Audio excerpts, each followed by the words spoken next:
Oh, I'm just gonna record this and try to deduce some insights from what you know about college admissions, because obviously you were pretty successful in it. that's fair. All right, so I'm just gonna have you start since I know absolutely nothing about you. If you want to introduce yourself, your name, where you're going to school, some like activities and interests you have, just kind of what are you about? Okay, so my name is Trinity Dysis, and I am going to Harvard University this fall. I'm super big into computer programming, computational physics, music, and robotics. Like those have been my main focuses over the past 4 years, and I intend on continuing to pursue all of those throughout college. That's a Yeah, that's fair enough? that's a Okay. perfect response. I'm a math and computer science guy myself, so it's pretty interesting to hear that. But I guess first thing I want to get into is take me back to yourself in ninth grade. You're just getting into high school. What's kind of your perspective on college? What are you thinking about it? And just yeah, we'll go from there. Okay, so for me, I had already set my sights on a top school in very early middle school. So that was really my main focus. What for since like sixth grade was to I have to go to MIT, I have to go to Stanford or one of these big top schools because I was really seen as like the pinnacle of educational achievement within my family, and I thought that I could make some changes if I were able to get to those top echelons. I'd already been given kind of an idea of what that looks like from my uncle. He went to MIT back in early 2000s, and my family was like, yeah, it's possible if you just put in a lot of effort in school. Except I think I had a little bit less of a conventional path than a lot of the Ivy admits that I've been talking to because I didn't really have a focus area. Because I know a lot of people say, okay, you gotta have your spike, you have to get your spike, you have to have your theme, you have to have all these different things that play into your general interest in one particular area that show you're really, really, really good at that one thing. I didn't have that. I did a lot of like a wide breadth of things. And because of that, I'm not particularly exceptional at any one thing, but I'm pretty darn good at a lot of different stuff as a result of that. And I'm really glad that I structured my high school experience like I did.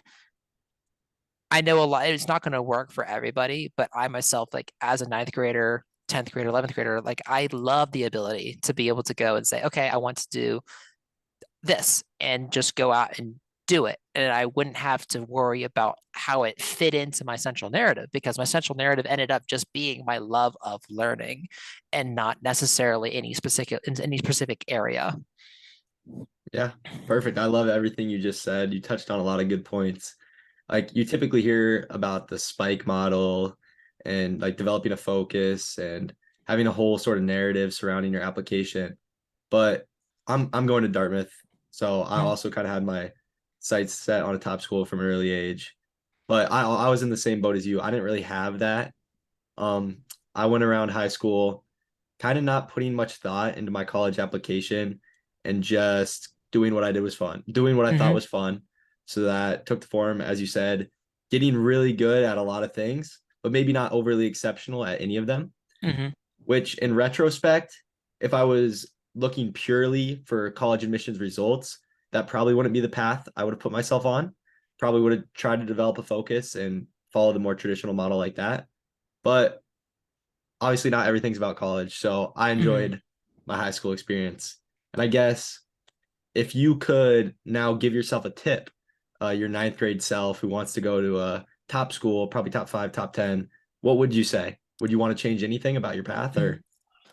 I would say probably, I get this is a much more specific tip, but to finish the research project that I had started because I had planned and got accepted into a research internship at NASA, but it ended up taking a lot of time that I was trying to put towards a lot of different things and I dropped it. But I think that having that on my back probably would have been really, really, really solid. So that was a mistake that I think that I consistently regret. Yeah, that actually makes a lot of sense. So I guess you would refer to that in the sort of spike model if you would have dedicated more of your time to that, but maybe had to sacrifice some of the other things.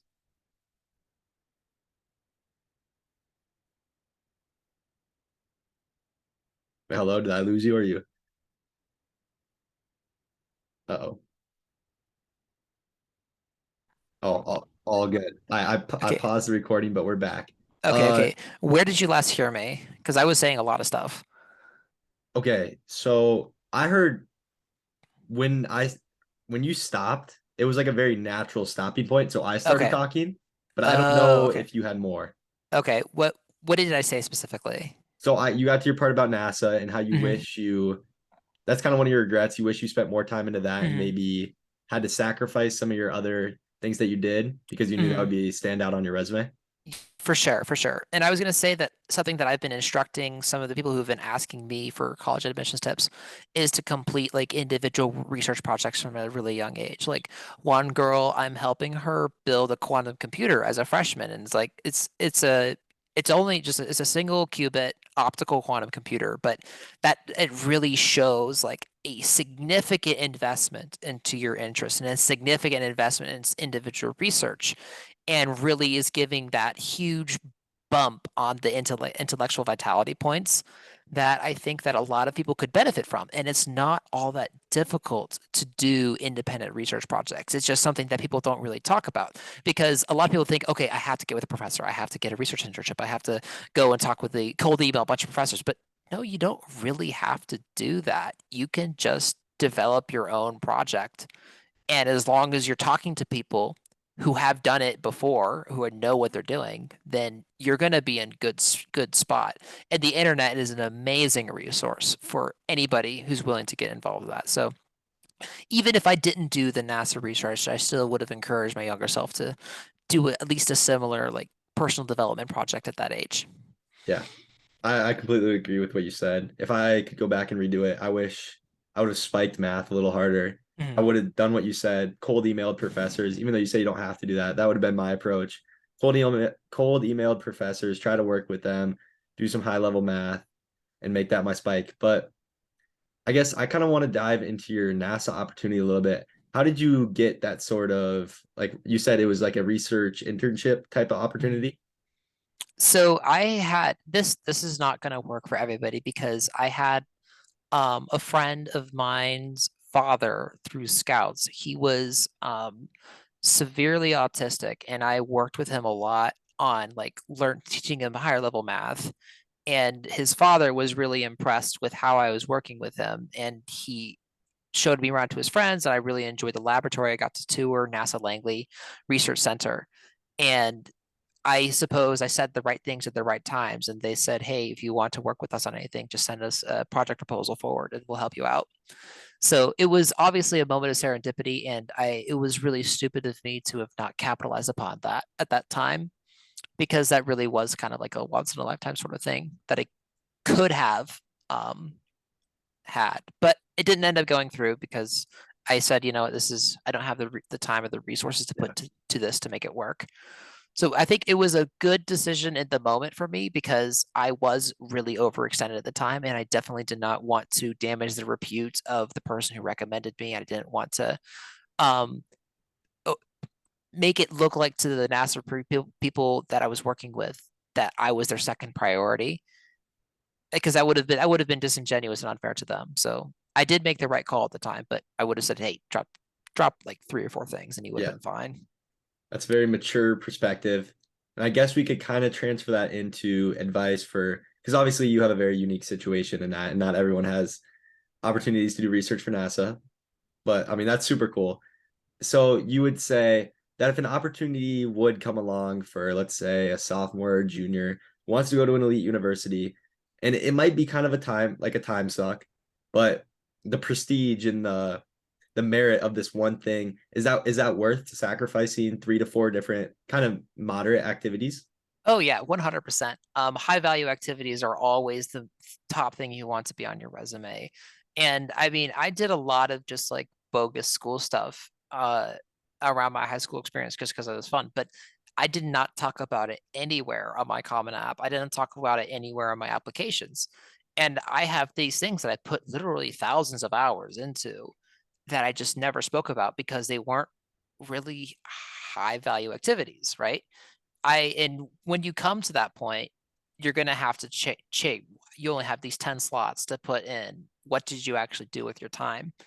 And you need to make sure that those 10 slots count.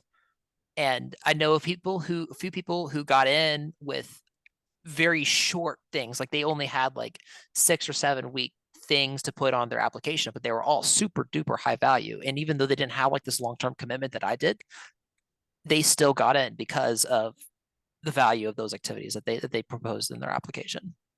Yeah, I agree with everything you just said there. I guess kind of a hypothetical I've been considering post application period for myself. And as I look into the future and try to help other people with the process is, let's take your situation, right? Let's say you did do that NASA thing, but you had to sacrifice 7 activities to get it done. If you just put 3 activities on your Common App, the NASA thing, and then whatever your top 2 activities that you ended up putting on the Common App were, do you think you still would have achieved the same success? Would it be greater success or would it be worse success? With only 3, I don't think it would have done the same thing because it would have damaged the central narrative that I had had. My That's central true. narrative was a love of learning in everything. And if I only have 3 places to demonstrate that, and versus the 10 really deep learning experiences that I had, that is a very significant difference. And I don't think it would have worked out for me in that fashion. Yeah, I definitely see your perspective there. It's just been something I'm considering because when I think of like admissions officers looking at your activities, there's no way they remember like your seventh, eighth, ninth, 10th. I feel like they kind of associate you with like the 1 or 2 things you did at the highest level. But I mean, obviously, just putting 3 out of the 10 slots is just an enormous risk that I would not advise anyone to take. It's just a kind of like a thought experiment I've been having. So You thanks for know what? that Wait, answer. may I interrupt you right there? Oh, 100%. This is So your, I you go. tried to try to because I recognize that hey, they might not remember everything I said. So in my activity section, I took really special care to make that activity section memorable to read, right? Because I put a little bit of like humorous like tidbits, like 4 or 5 of my activities, to really make them pop out. So I had my high value activities at the top, obviously, but for ones that I really wanted to like stick out, I said, hey, for number 4, like carbon dioxide's public enemy number 1. Or for my Scholastic Bowl, I said Wikipedia standard voracious vocabulator. For math counts mentor, I said math, Jester, and Candy Broker. Like I was, and then for piano, I said ivory tickler extraordinaire. Like all these different like little quips I put in there to make sure that even though they might not have been at the same level as my high value activities, they're still just as memorable just because of what was on the page. So it's how you present yourself on this application as just as much as it is how what you actually did. So I think that that's just a strategy that people should try to propose a little bit using, because obviously telling the admissions counselor what you did is important, but you also need to make sure that you're paying attention in the way in which you're doing it. Because I know a lot of my friends, they were just like putting literally complete sentences in their Common App. That's you're not using them all the space you have. You have Yeah. 150 characters to boil down 4 years of experience. How are you going to do that effectively? And people need to pay a little bit more attention to that, in my opinion. I'm looking at one of your examples here where you shorten manager to MNGR. Mm-hmm. And I mean everything you talked about was so great because I think people get often stuck up, especially when they're doing their activities, when they only have 150 characters. They're like, how can I possibly show myself?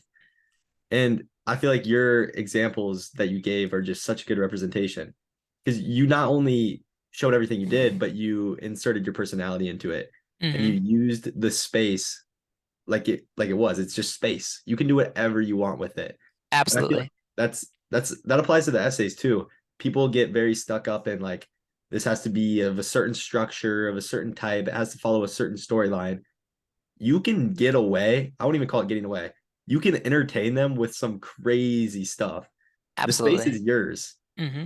And that's kind of like a main theme I try to teach people.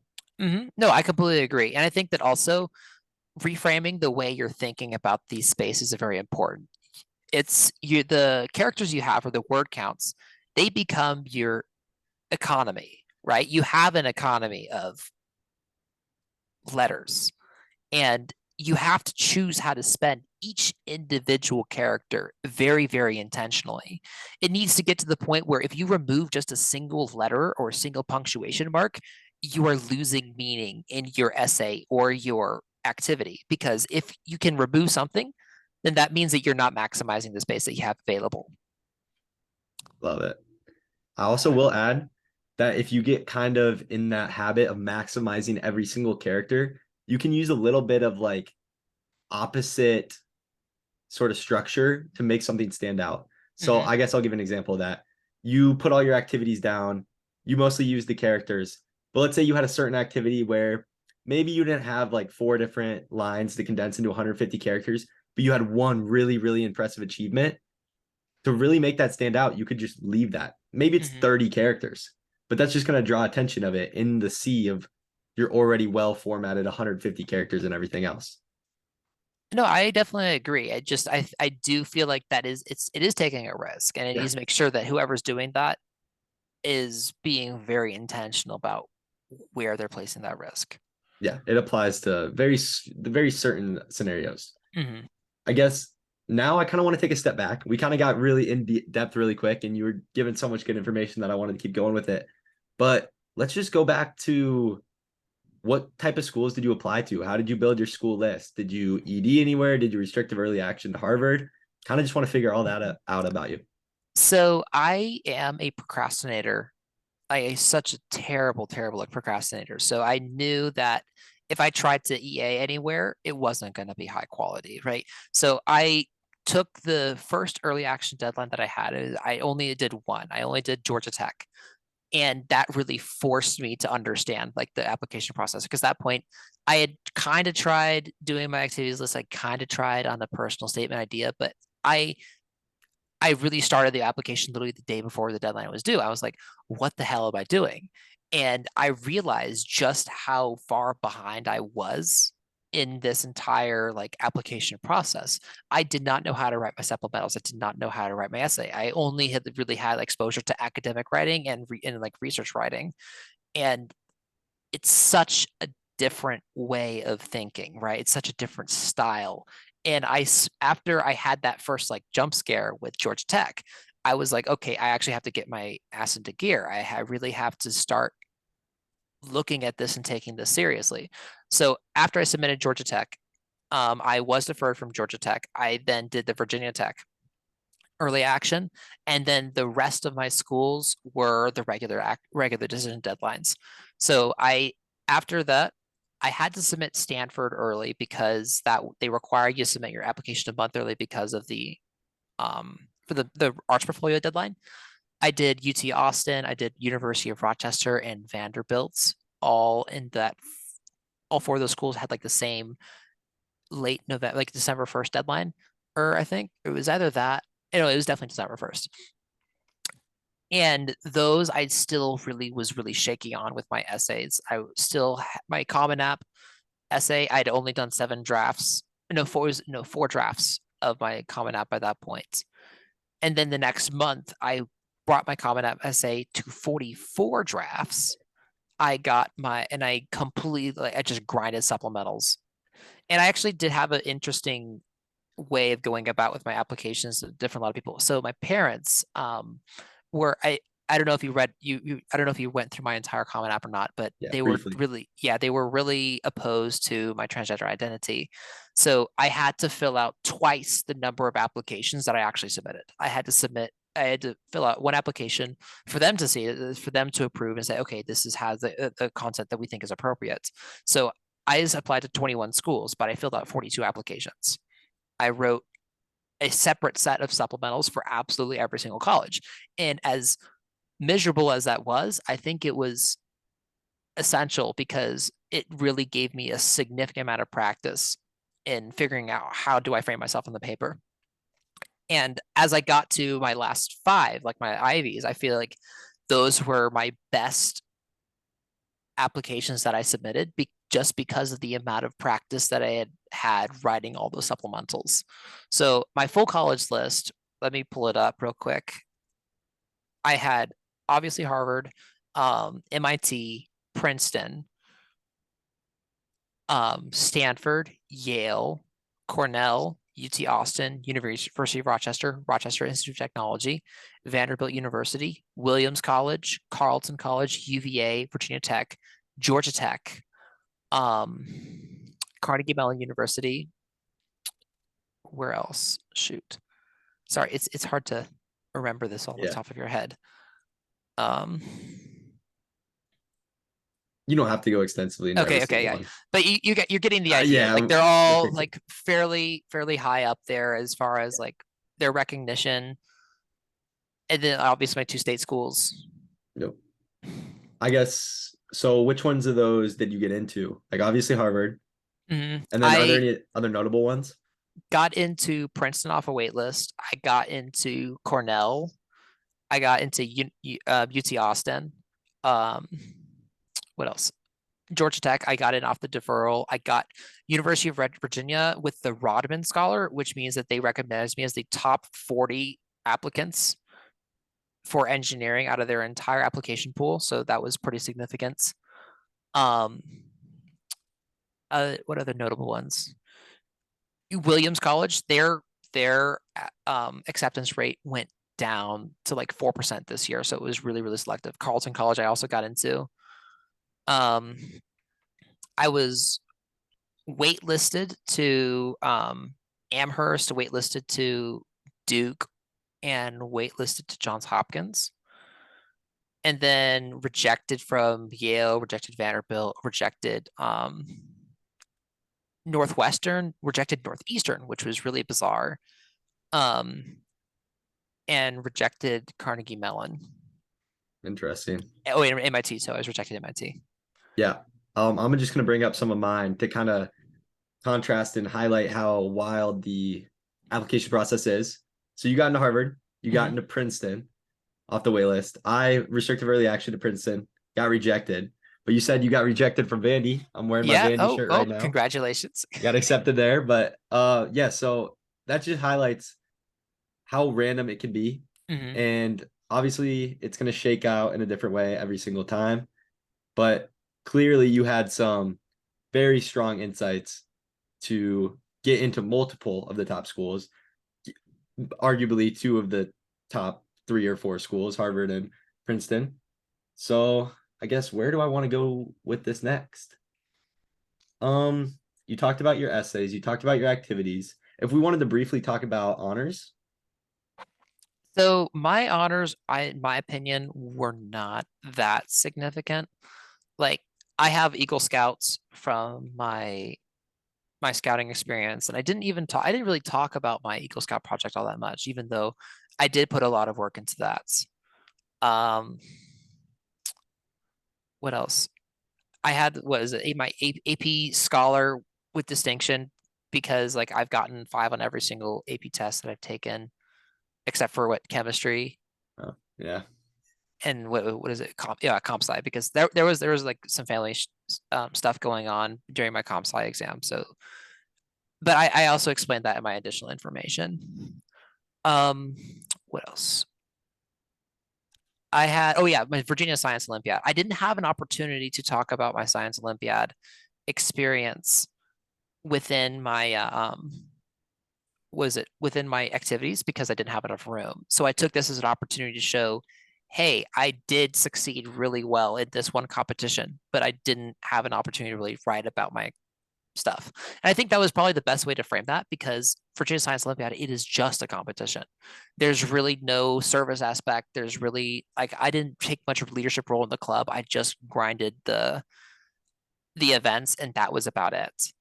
Yeah. Okay, what else did I have? Sorry, I'm going through my comment app and I'm not finding it right now. I'm sorry. No, that's all good. Okay. I think I could probably find it. Yeah, because there's like 2 PDFs, so it kind of gets confusing. And like, I guess if you're even on the actual Common App website, that's what I was on. Okay, wait. I'm scrolling down. Oh, I got Oh, it. So, okay. Scholastic Bowl. There we go. yep. So I was state champion in junior year for Virginia. And then we went back this year again and then took state champion for a second time. So in my update letter to all of my RD schools, I let them know that, hey, we took home the second award for this.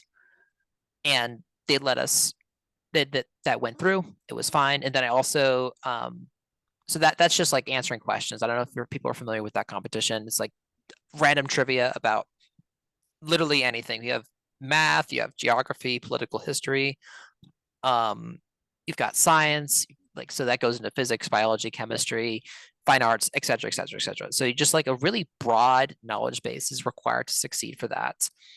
Um, oh, national merit. That was a big one. So I got a 1490 on my PSAT, and then I wrote my essay. I was selected for finalist, and then I got the scholarship. So I notified all of my schools when I also received my finalist recognition and my scholar recognition. And just make sure a lot of people, I don't know if they get these sort of things. You need to make sure you're updating your schools. All of your schools have like the place in your portal to submit an update letter, and especially like same sort of like ideas like letter of continued interest. It does not ever hurt to provide your admissions counselor with more information if you have anything relevant. Just make sure that like what you do have, they are significant, because if you just have like a bunch of like piddly stuff, I talked to an admission counselor someplace and they were like, yeah, we don't want to see somebody just like put in just BS into this thing, because it makes us feel like that they're trying to game the system. They're trying to put in more stuff than like the rest of the applicant pool had to, and they don't want to see people like deliberately taking advantage of the system. They want to see people succeeding within the constraints that they put forward to, which is why taking risk inside the application, it's a double-edged sword. So you need to make Mhm. sure that whatever risks you are taking, they're the right kind of risks. Agreed. Yeah, you talked about a lot of great stuff there.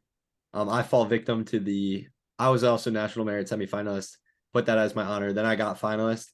I didn't update any of my colleges because pretty much every semifinalist gets finalist, and I think they know that, but I guess I probably should have. But so yeah, that's good advice there. Advice that I probably should have followed. Now I kind of want to turn to more general stuff. We talked about your honors activities, but just give a whole holistic view of what were your grades like? How many APs did you take? What was your GPA? What were your test scores? Stuff like that.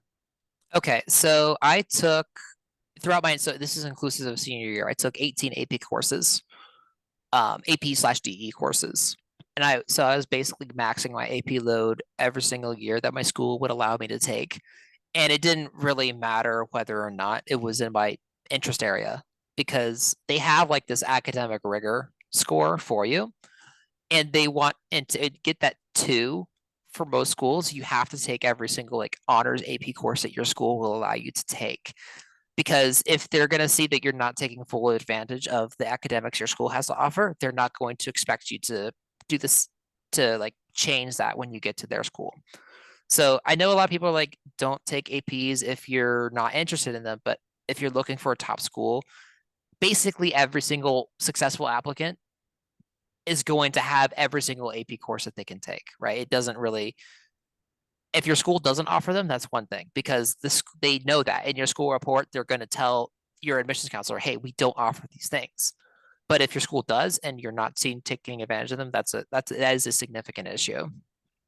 And then I never really studied for any of my AP exams, but I did succeed. I got like fives on all but two of my exams.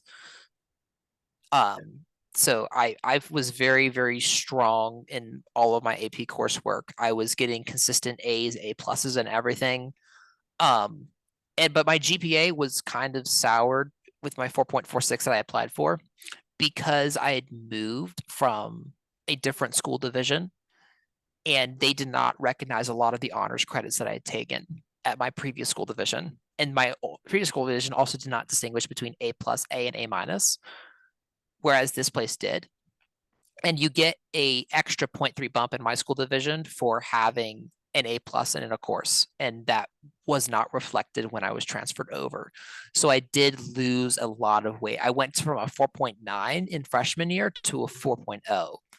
And then I spent the rest of my high school experience trying to like work my way back up. And in my counselor letter, I also my counselor letter did put in her things like, listen, this student would have been valedictorian had they attended Loudoun County Public Schools in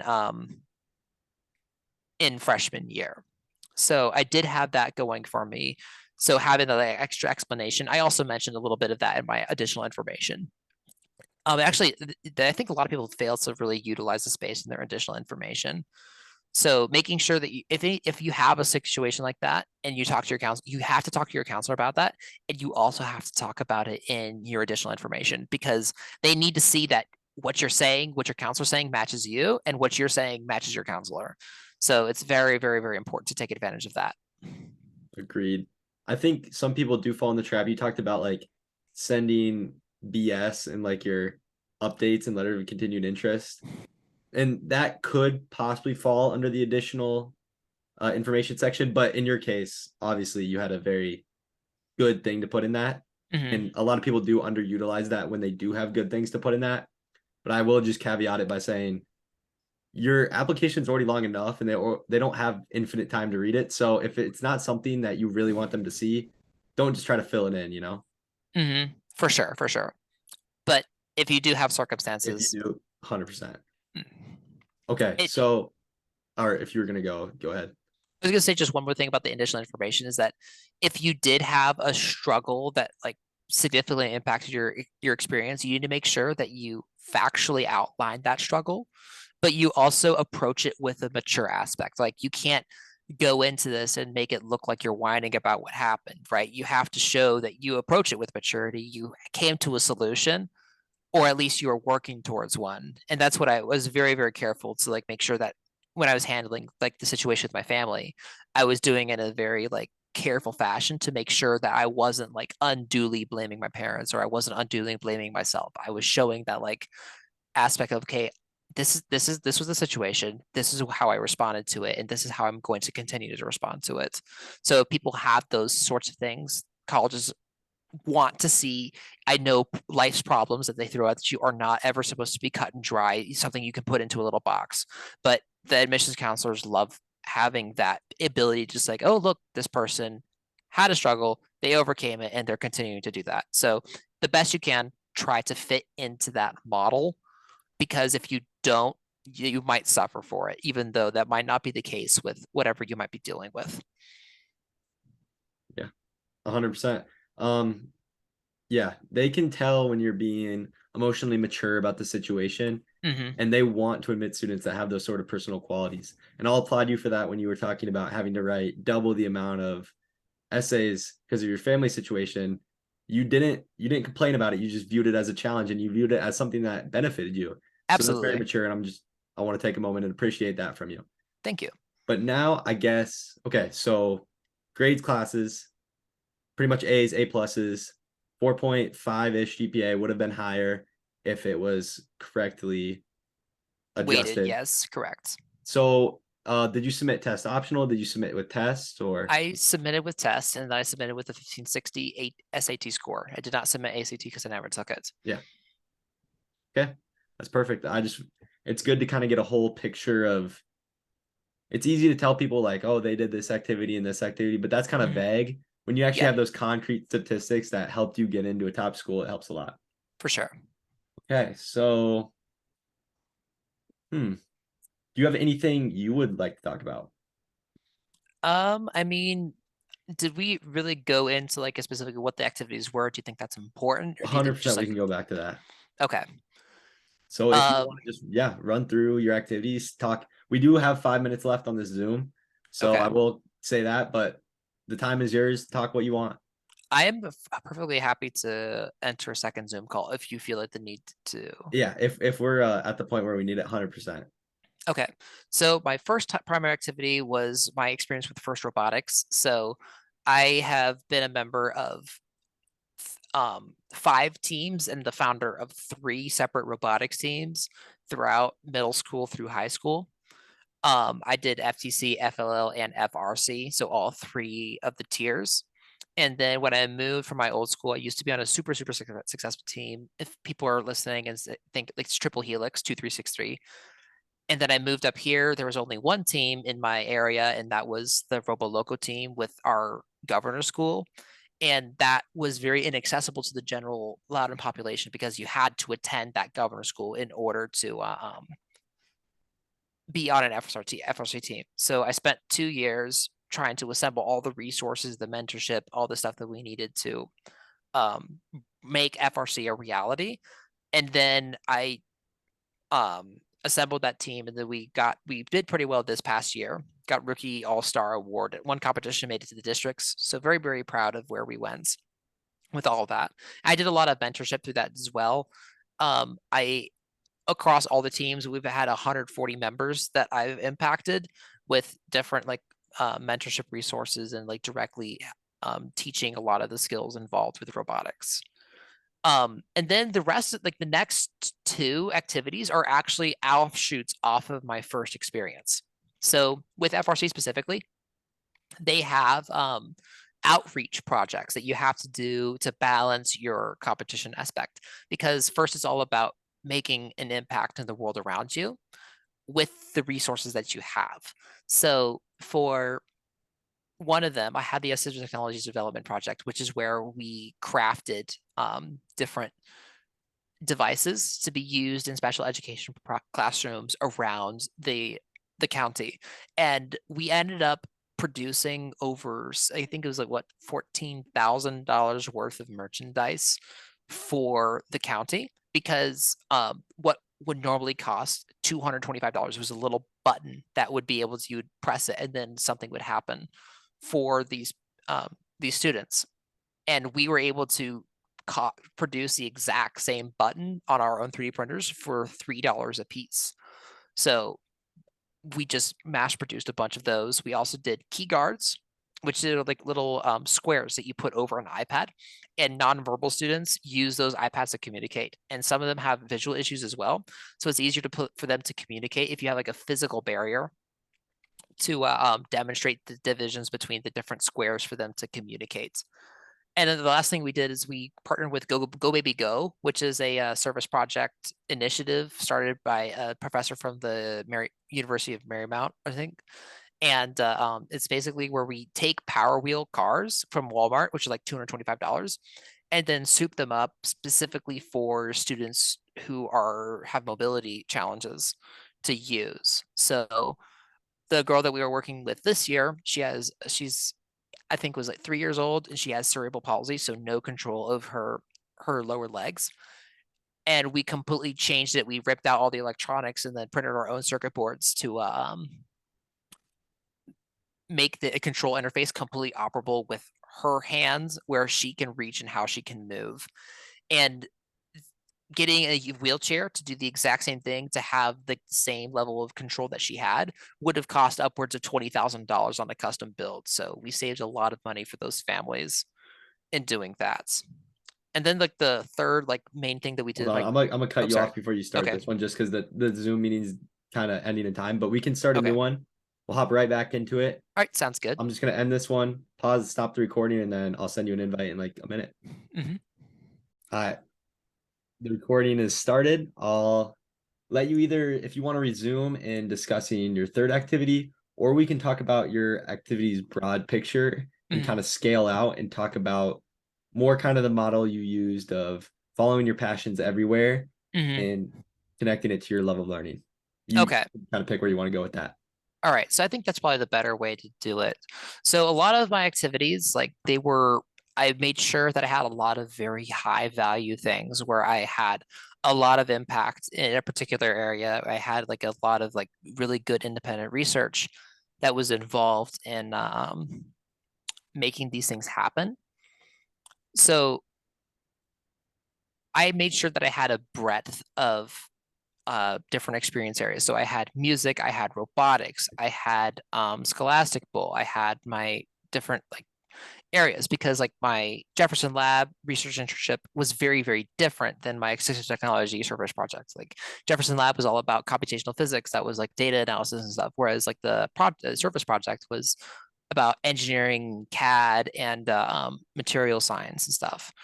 And then and then music is entirely unrelated, but I was showing that I was excelling in multiple areas, Yeah. and I was putting in a lot of work in making sure that I was not only excelling in those areas, but also demonstrating leadership and mentorship throughout all of them. Like almost every single one of the things that I have, I mention how I taught somebody something in relation to that area. Yeah. That's all. It's all great. So you mentioned you wouldn't have like an exact spike sort of model that went to one sort of passion. But I feel like at least what I'm picking up from your application is you did have that narrative and you talked about it, like it's your love for learning. Like what I Mm-hmm. get from reading your stuff and listening to you talk is, yeah, you can excel at whatever you're kind of doing in your life. Mm-hmm. And as you said, you have the leadership qualities to match it. So I think schools, they might not even read too much into exactly what you did in each specific activity, but broad picture or broad scale, they got that you're a leader and that you just excel at whatever you do. And I feel like Exactly. that's the kind of narrative you built around, if that's a No, correct. I totally agree. I totally agree. I think that any one of my top activities could have counted as a spike if I decided to focus in that one particular area, just 100%. because of how high value these were. But because all of them were like so disparate, I wasn't able to really use that to craft my application. Yeah, and I will say that a lot of your activities have underlying similarities in subjects. Like I feel the ones I'm looking at least have very much so computer science and physics and math kind of undertones. And even Hmm. you talked about music. I feel like in a weird way, music is very related to math and That's physics. true. Maybe That's not in true. like the tangible way, but like in the very, I guess it's kind of hard to explain that, but they do all relate in their way. And Correct. that does have a profound impact. Hmm. Because I suppose like it's not like I went out and did like linguistics bowl or something like this. Like I Yeah, wasn't doing like that would be a Olympiads or little out there. competitions in like completely like not STEM areas. So I was definitely a STEM kid, right? I was a STEM kid plus music, and then music is, as you said, is pretty much considered like hand in hand. Almost every single like successful physicist had some amount of musical background, and people know that generally music was a integral part of a lot of intellectual development for a lot of people. Yep, that's how I was trying to put it, but you just put it in some much better words. So thank you for that. Of course. Um, so activities, we kind of I covered think them. Do you want to that works. reference Yeah. anything more? I mean, what else do you think is important to touch on? Like anything in my application or supplements that you think is important that we didn't talk about? Um, I mean, obviously there's going to be more stuff that we might have missed, but I feel like we covered the pretty much core of everything. And yes, of course, like we didn't get into any of your essays in particular, but I can kind of abstract some knowledge from that to try to convey. And I Okay. think it's better to just keep it short for to kind of emphasize the things we've already talked about. Hmm. So if you're good with it, I'll just have you leave with a final message. If you have any parting Hmm. advice, kind of you want to just tell them that it'll all be okay and that's not the biggest part of their life and that it's not that stressful or Hmm. whatever you want to say.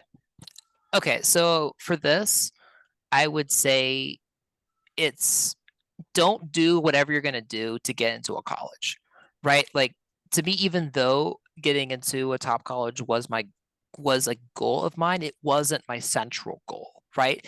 I viewed all of my activities as something that I would have done whether or not MIT existed, right? I would have done whether or not the Ivy League was a thing, right? Getting into the schools that I got into was a symptom of my community impact. It was not the goal of it, right? And I think that for anybody who is trying to get into these schools needs to reframe their mind, right? The goal should not be to get into Harvard. The goal should be to make changes in the community around you. The goal should be to really advance yourself. How much can you learn about the world around you to change the lives of the people that you currently surround yourself with? And then if you get into a good school because of that, great. But I think it's a much healthier mindset as well to think instead of, because I mean, for me, I never really experienced stress, right? Like I know for a lot of people, like if you sometimes you have like clinical anxiety, that's not a thing. But for me, I just did the stuff that I felt that I wanted to do, and I involved myself. I threw myself completely into these things only because I enjoyed them. Like I never felt like I was being pressured into anything. I never felt like I was pressuring myself into anything.